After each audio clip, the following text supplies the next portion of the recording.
और कभी भी आपकी मदद के लिए तुरंत खड़े हो जाते हैं, चाहे किसी भी रूप में आए, आपका काम बिगड़ा हुआ काम बना के जाते हैं और आपकी जो विघ्न बाधाएं हैं दूर करते हैं। जो सच्चे मन से इनकी आराधना करता है, पूजा करता है, वह कभी निराश नहीं होता है। संकट के समय हनुमान जी सदैव आपके सहायक बनते हैं, जीवन में आ रहे कष्ट आपके दूर करते हैं। बहुत बहुत धन्यवाद। आपका दिन शुभ हो, मंगलमय हो। चार्जिंग पॉइंट की तरह मैं फिर बताऊं, चार्जिंग पॉइंट की तरह हनुमान जी की सेवा करें और हनुमान जी आपके सारे संकटों को दूर करेंगे। जय श्री राम, नमस्कार। भक्ति का प्रचार करें और जब भी आप परेशान हो,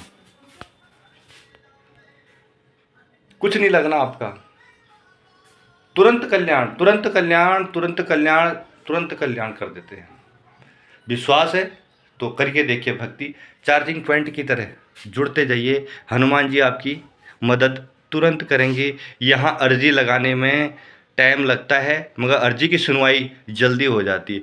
अर्जी लगने में तुम टाइम लगा सकते हो, मगर अर्जी की सुनवाई तुरंत होती है। अब अर्जी आप जानते हो आप कैसी अर्जी लगा रहे हैं, आपकी अरदास पूरी होगी, आपका सारा कार्य संपूर्ण होगा, जीवन में विघ्न बाधाएं समाप्त होंगी, हनुमान जी की सदैव कृपा बनी रहेगी। जय श्री राम, नमस्कार। आपका दिन शुभ हो, मंगलमय हो। हनुमान जी आपके सारे कार्यों को संपन्न कर दें, पूर्ण कर दें। आपके घर में जो भी परेशानियां चल रही हैं, दिक्कतें आ रही हैं, आप बहुत परेशान हो, तो हनुमान जी आपको सहायक बनकर आपके जीवन में खुशियां भर दें। जय श्री राम, नमस्कार। आपका दिन शुभ हो, मंगलमय हो। जय श्री राम।